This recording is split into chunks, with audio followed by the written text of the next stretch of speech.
Hello aspirant, स्वागत है आप सब लोगों का आगाज इंस्टीट्यूट ऑफिशियल यूट्यूब चैनल पर। तो आज बात मैं कर रही हूँ DT+B TGT SST की। आपको पता है DT+B TGT SST के एग्जाम्स जो हैं वो आने वाले हैं और हम उम्मीद यही कर रहे हैं कि दिसंबर तक हम इन एग्जाम्स को देख लेंगे, यानी कि आप लोगों को आपका शेड्यूल मिल जाएगा कि भाई कब आपका एग्जाम हो रहा है। जहाँ तक मेरी उम्मीद है ये पेपर आपका दिसंबर में या जनवरी में करवा लिया जाएगा। तो इतना तो वक्त आपको, अगर आप सब्जेक्ट TGT SST से जुड़े हुए हैं, इतना वक्त तो आपको चाहिए। अब बहुत सारे स्टूडेंट्स ये सोच रहे हैं मैडम ये किस वैकेंसी के बारे में बात कर रही हैं, हमें तो पता ही नहीं। तो स्टूडेंट्स, ये वैकेंसी अभी नहीं आई है, इनके फॉर्म्स भरवा लिए गए थे DT+B TGT SST के। ये कौन से फॉर्म है, कब भरवाए गए थे, मैं आपको बता दूं। ये जो फॉर्म है ये 9 अक्टूबर 2025 से शुरू हुए थे और 7 नवंबर 2025 को इस टाइम पीरियड के बीच में भर लिए गए थे।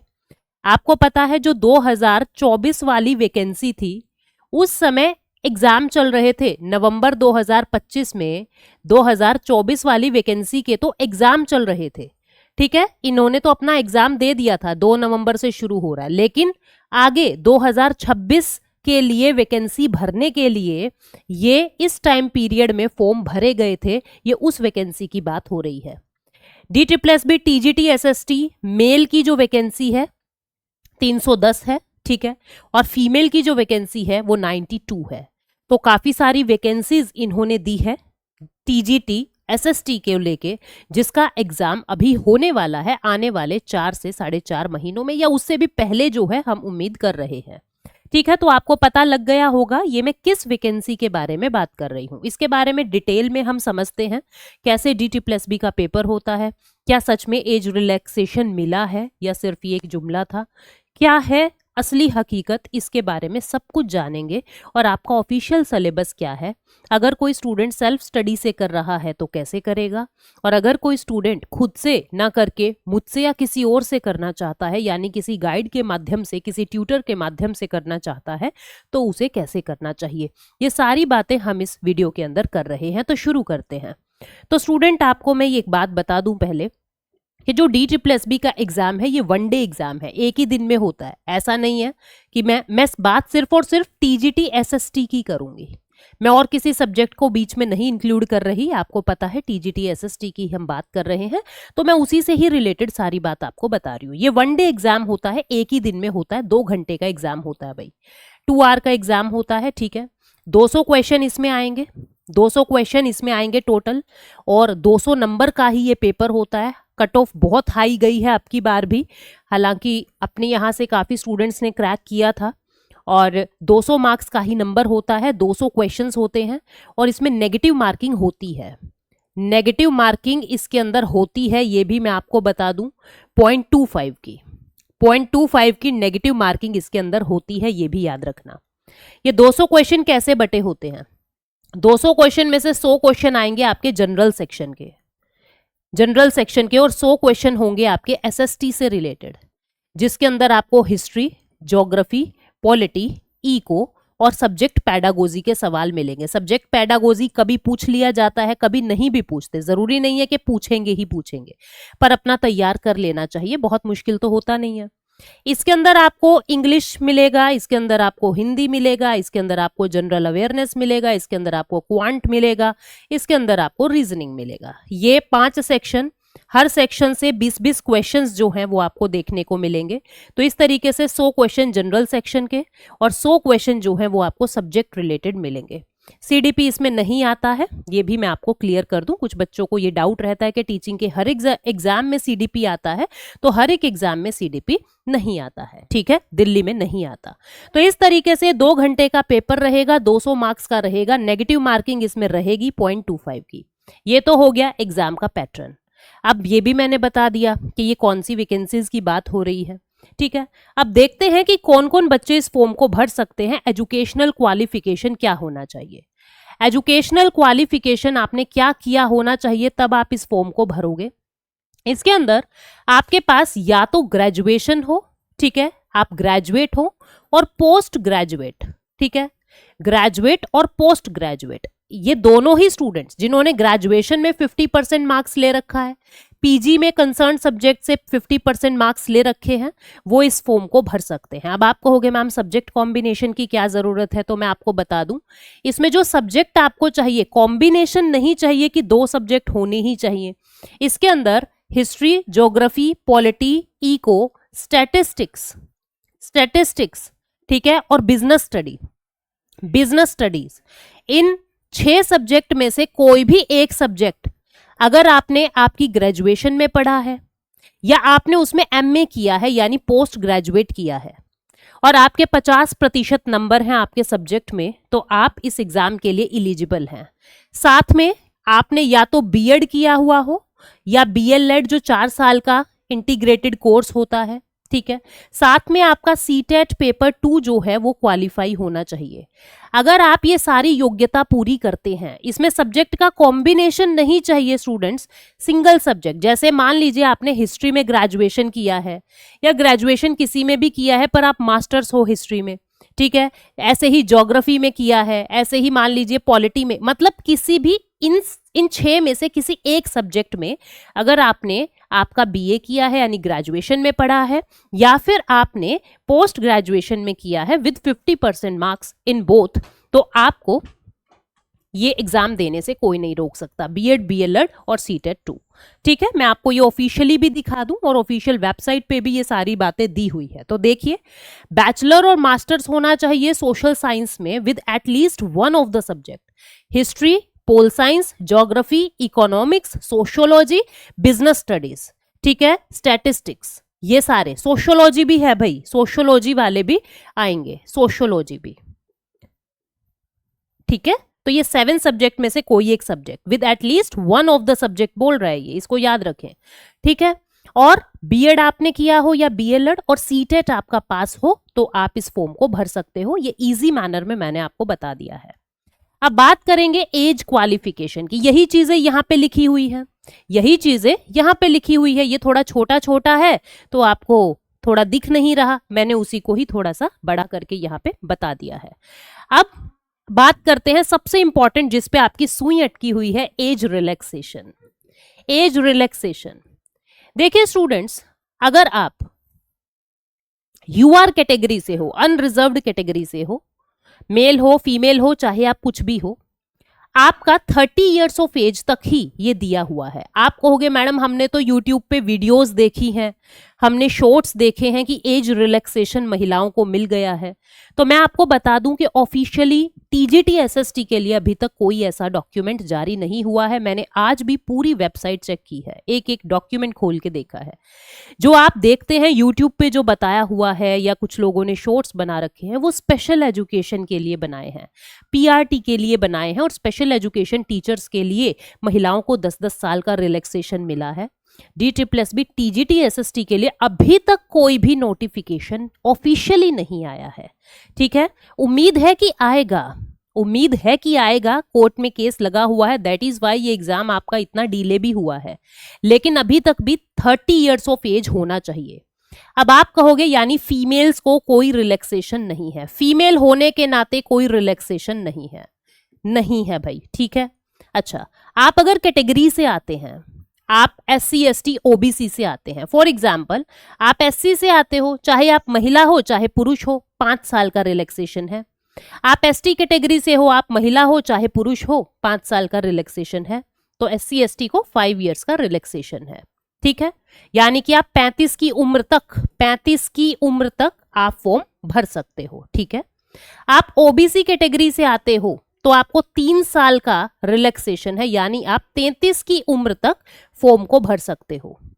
अब मान लीजिए आपने या तो सेंट्रल लेवल पर, आप कोई सेंट्रल गवर्नमेंट में एम्प्लॉय हो, सेंटर की कोई जॉब कर रहे हो, कोई भी, ठीक है, कोई भी जॉब आप सेंटर की कर रहे हो या दिल्ली गवर्नमेंट की कर रहे हो, दिल्ली गवर्नमेंट की कोई नौकरी कर रहे हो, ठीक है, और नौकरी करते हुए आपको 2 साल हो गए हैं या 3 साल हो गए हैं, तो आपको वहां पर भी रिलैक्सेशन मिल रहा है।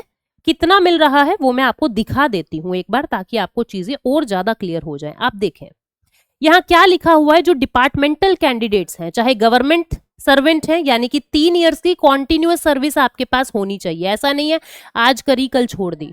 3 साल का कॉन्टिन्यूअस सर्वेंट आप होने चाहिए सेंट्रल गवर्नमेंट के या फिर दिल्ली गवर्नमेंट के, तो आपको 5 साल का रिलैक्सेशन मिलेगा। 5 साल का रिलैक्सेशन जो है वो मिलेगा, यानी कि आप 35 की उम्र तक फॉर्म को भर सकते हो। आप एक्स सर्विसमैन हो, group B non gazetted post के, यानी आपको आपकी मिलिट्री सर्विस के बाद +3 इयर्स की, यानी आपकी maximum age up to 55 years हो सकती है। तो ये सब जो है, ये सारी मैं पीडीएफ जो है आपको मैं टेलीग्राम पर भी दे दूंगी। हमारा टेलीग्राम डिस्क्रिप्शन में जाके लिंक है, उसको ज्वाइन कर लेना। कहने का मतलब मेरा ये है कि भाई कोई अलग से महिलाओं को रिलैक्सेशन नहीं मिली। आप कैटेगरी में आते हो तो 5 साल का रिलैक्सेशन है, ओबीसी वालों को 3 साल का है, फिजिकली हैंडीकैप, ब्लाइंड और यूआरओ, ईडब्ल्यूएसओ तो 10 साल का। इस तरीके से ये आप देख सकते हो। कुल मिला के कोई एक्स्ट्रा एज रिलैक्सेशन नहीं दिया है, ठीक है।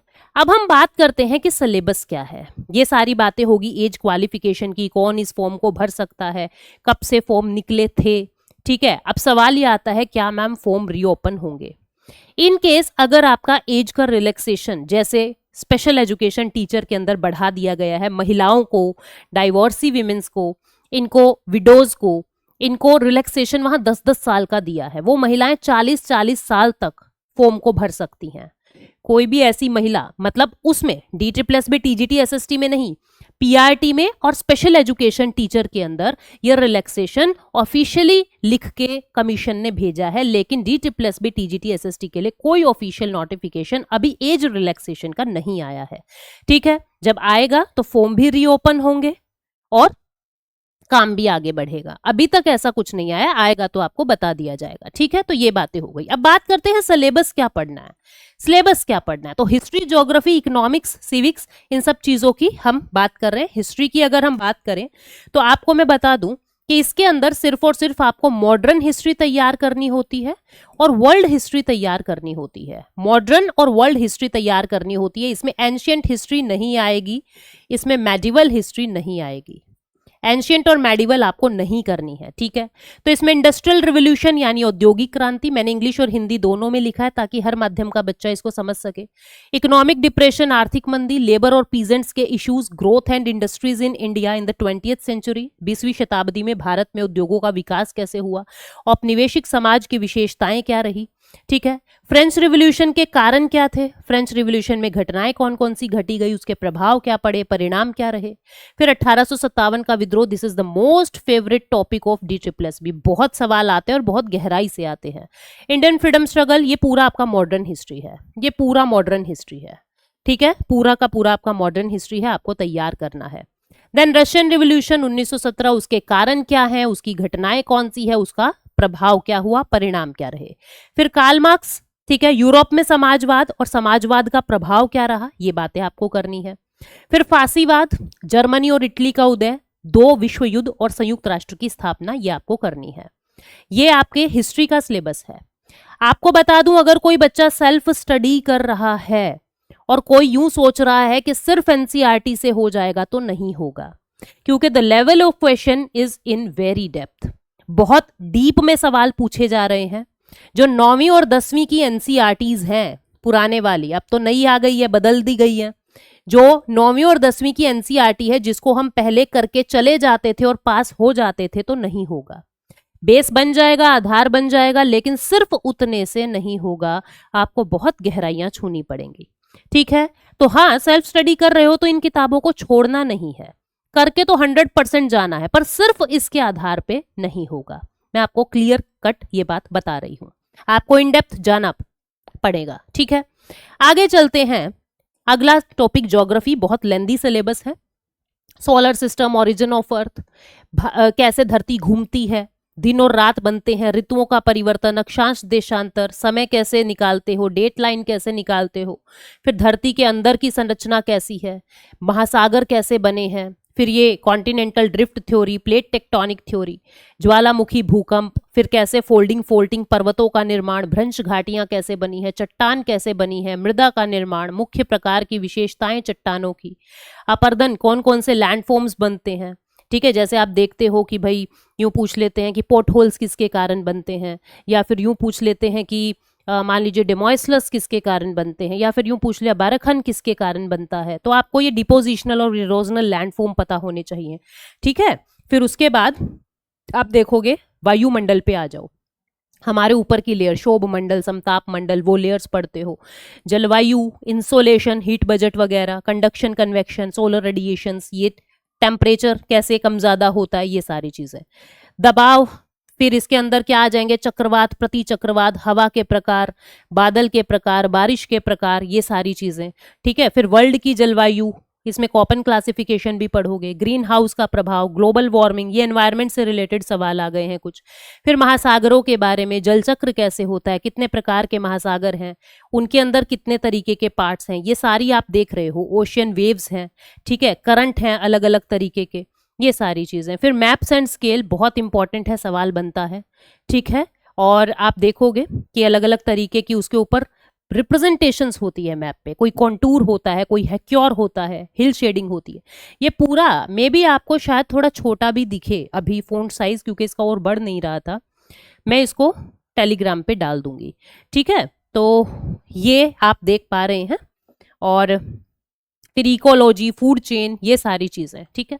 फिर पूरी की पूरी इंडियन ज्योग्राफी भी आपको करनी है। इंडिया के पहाड़, पर्वत, नदियाँ, झरने, मॉनसून, पूरा क्लाइमेट, कैसे इंडिया के अंदर ऋतुएं बदलती है, इंडिया में कॉपन क्लासिफिकेशन, मृदा, प्राकृतिक वनस्पति, ठीक है। फिर पॉपुलेशन का घटना बढ़ना, पूरी पॉपुलेशन थ्योरी है, क्लास 10वीं की ज्योग्राफी और 12वीं की ज्योग्राफी के अंदर है पूरा पॉपुलेशन को आप कैसे संसाधन बनाओगे, रिसोर्सेज कैसे बनाओगे, ठीक है। तो इंग्लिश और हिंदी दोनों में हमने ये किया हुआ है। फिर उसके बाद आप रिसोर्स और डेवलपमेंट, ये भी क्लास 12th में भी है और क्लास 10th में भी है, दोनों एनसीईआरटीज के अंदर, और वहाँ से हो जाता है। एग्रीकल्चर भी क्लास 12th में भी है और 10th में भी है। बहुत अच्छे से मैंने भी यूट्यूब पे कराई हुई है, मैंने ये टॉपिक एज अ इकोनॉमी लिया हुआ है। आप देखोगे agriculture by Payal Gupta ma'am, बहुत डिटेल में आपको ये टॉपिक यूट्यूब पर भी मिल जाएगा, ठीक है। फिर ये आपकी इकोनॉमिक ज्योग्राफी आ गई, कैसे कैसे इंडस्ट्रीज बनती हैं। ऊपर देखिए मैन्युफैक्चरिंग इंडस्ट्रीज, इंडस्ट्री कहाँ बनेगी, क्यों बनेगी, कौन सी इंडस्ट्री कहाँ पे है, जूट की ज़्यादा कहाँ है, स्टील की कहाँ है ज़्यादा, तो ये आपको पता होना चाहिए विद मैप वर्क। फिर लाइफलाइन के अंदर आप देखोगे कि हमारा जो सड़क परिवहन है, रेल परिवहन है, वायु परिवहन है, एयर मार्ग है, ये सारी चीज़ें आपको पता होना चाहिए, ठीक है। डिजास्टर मैनेजमेंट के सवाल भी आते हैं। और फिर आती है इकोनॉमिक्स के अंदर आप देखोगे क्लास 9वीं और क्लास 10वीं के सारे टॉपिक डाले हुए हैं। क्लास 9वीं, 10वीं, 11वीं और 12वीं, ये चारों क्लास आपको इकोनॉमी की करनी है और आपके टॉपिक्स हो जाएंगे, ठीक है। कंपोनेंट ऑफ प्रोडक्शन, उत्पादन के घटक, जनसंख्या को संसाधन के रूप में कैसे आप लेके आओगे, आर्थिक और गैर आर्थिक क्रियाएं, जनसंख्या, शिक्षा, स्वास्थ्य, बेरोजगारी के प्रकार, ये सारी चीजें। उसके बाद गरीबी रेखा, गरीबी एवं असमानता, गरीबी कम करने की नीतियां, गरीबी का आप एस्टिमेशन कैसे करोगे, खाद्य सुरक्षा, हरित क्रांति, बफर स्टॉक, निर्गम मूल्य, एमएसपी वगैरह, ठीक है। और कोऑपरेटिव सोसाइटीज का क्या रोल रहता है वो। उसके बाद आप देखोगे ग्रोथ एंड डेवलपमेंट के सारे टॉपिक्स हैं, कैसे ग्रोथ होती है, कैसे डेवलपमेंट होता है, वो सारे टॉपिक्स हैं, ठीक है। फिर आप सेक्टर्स देखोगे, प्राथमिक और द्वितीय सेक्टर, संगठित और असंगठित क्षेत्र, सरकारी और प्राइवेट क्षेत्र, छोटे और बड़े उद्योग, सार्वजनिक क्षेत्र कैसे दिखाए जाते हैं, इसमें आप महारत्ना, मिनी रत्ना, नवरत्ना पढ़ोगे। निजीकरण क्या होता है, कैसे रोजगार में वृद्धि आएगी। फिर ये पूरे का पूरा मॉनेटरी सिस्टम, ठीक है, पैसे के काम, bank, central bank, commercial bank, ये सब मैंने आपको मैराथन्स में भी कराया हुआ है।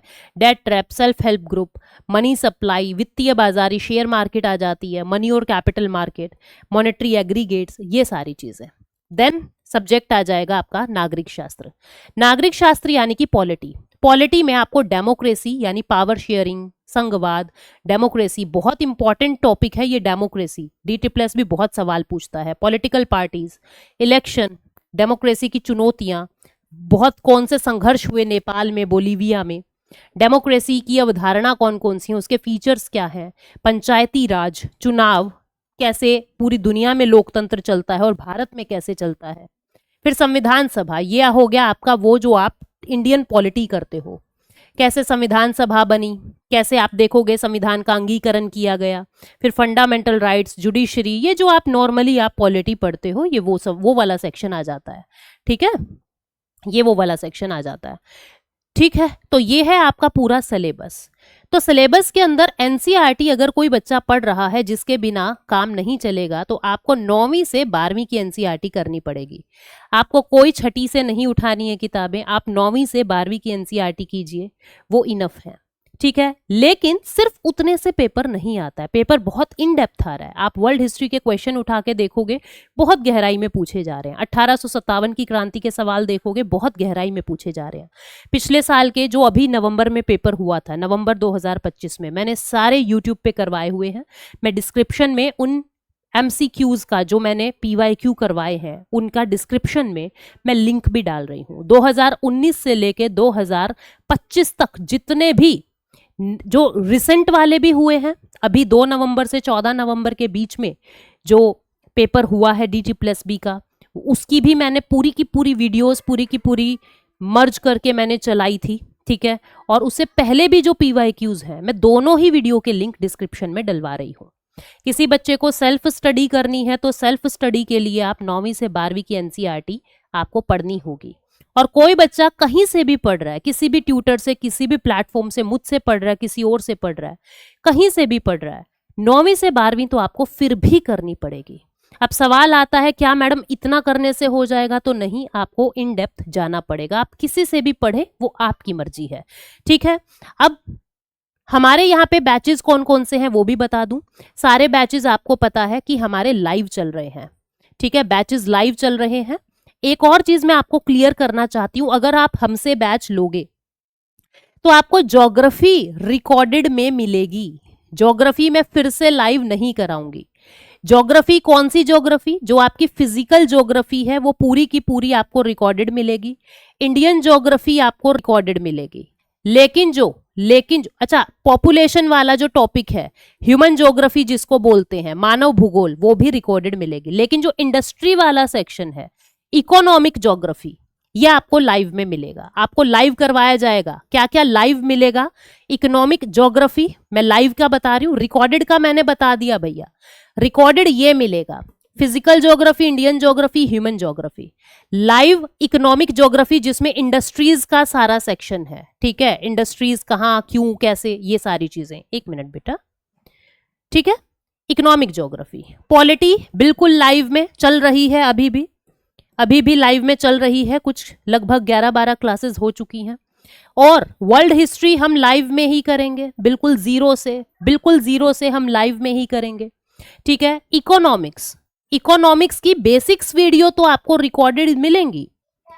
ये करनी है नहीं करनी है आपकी मर्जी है, पर सिलेबस की वीडियो आपको बिल्कुल मैं लाइव करवाऊंगी।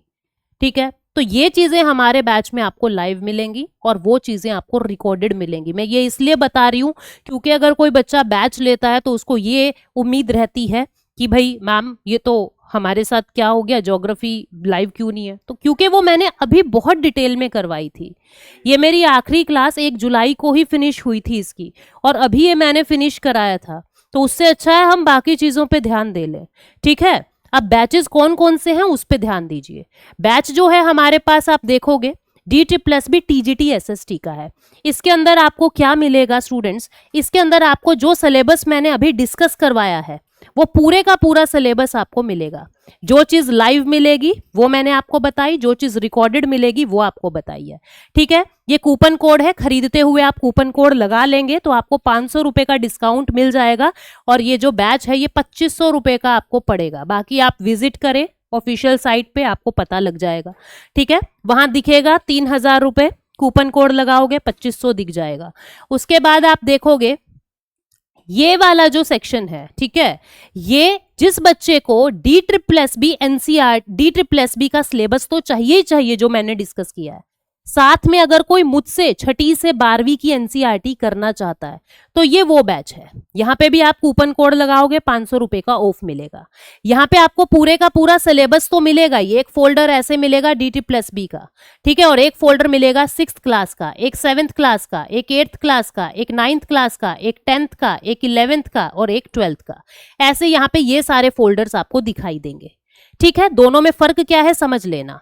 उसके बाद अगर किसी बच्चे को, अगर किसी स्टूडेंट्स को ये है कि मेरे को तो कॉमन भी करना है, तो हमारे पास ये फैसिलिटी भी है। इसमें कैसे कैसे फोल्डर दिखेंगे, एक फोल्डर दिखेगा DGBLSB का, एक फोल्डर आपको दिखेगा कॉमन का यानी जनरल सेक्शन का जो 100 नंबर का मैंने आपको बताया, एक दिखेगा छठी का, 7वीं का, 8वीं का, 9वीं का, 10वीं का, 11वीं का, 12वीं का। तो ये सब फर्क है, 3 बैच हमने बनाए हुए हैं अलग अलग, जिस बच्चे को जिस हिसाब से जो चाहिए आप ले सकते हो। अगर किसी बच्चे को ऐसा है मैडम मुझे तो आपसे सिर्फ हिस्ट्री पढ़नी है, वो भी ऑप्शन है, मुझे तो आपसे सिर्फ इकोनॉमी पढ़नी है, वो भी ऑप्शन है, सिर्फ ज्योग्राफी पढ़नी है, वो भी ऑप्शन है। मतलब आप अगर इंडिविजुअल सब्जेक्ट भी करना चाहते हो तो वो भी ऑप्शन है। अगर कोई बच्चा ऐसा है कि मैडम मुझे तो आपसे बैच में पढ़ना ही नहीं, मुझे तो आपसे फ्री में पढ़ना है, तो वो भी ऑप्शन है। यूट्यूब पे ढेरों वीडियो हैं और हर सैटरडे हम क्लास में जो भी करते हैं उसकी MCQ प्रैक्टिस यूट्यूब पे कर ही रहे हैं। और आपको पता है जिस समय एग्जाम आता है नजदीक, 10-15 दिन 1 महीने पहले हम लोग free of cost test series YouTube पे चलाते ही हैं, और वो तो आपसे वादा किया हुआ है हर बार चलेगी। ठीक है, बाकी आपको मैंने बता दी है सारी बातें। फिर भी कोई डाउट रह जाता है आपका तो आप कमेंट सेक्शन में नीचे कमेंट कर दीजिए। अगर डाउट्स बहुत सारे होंगे, कोशिश करूंगी उस कमेंट के नीचे ही आपका डाउट क्लियर कर दूं। अगर डाउट्स बहुत सारे होंगे तो आपको मैं अलग से वीडियो बना के उन डाउट्स को सॉल्व कर दूंगी। ठीक है, तो thank you so much. Description में PYQ देखना ना भूलें, क्योंकि प्रीवियस ईयर क्वेश्चन आपको ये बताता है कि हमें तैयारी करनी कैसे है। डिस्क्रिप्शन में मैं लिंक डाल रही हूं, जो इस बार पेपर हुए हैं उनका भी और जो उससे पहले हुए थे उनका भी। Bye bye, take care. जो ये बैचेस है ये अभी चल रहे हैं, अभी सिर्फ और सिर्फ पॉलिटी की 10 क्लास हुई हैं, इसके अलावा बाकी चीजें आपको लाइव ही मिलेंगी। ठीक है, तो जिसको एनरोल करना है कर सकते हो और हमारी क्लासेस को एंजॉय कर सकते हो। अभी बहुत कुछ नहीं हुआ है। ठीक है, so thank you so much, take care, bye bye.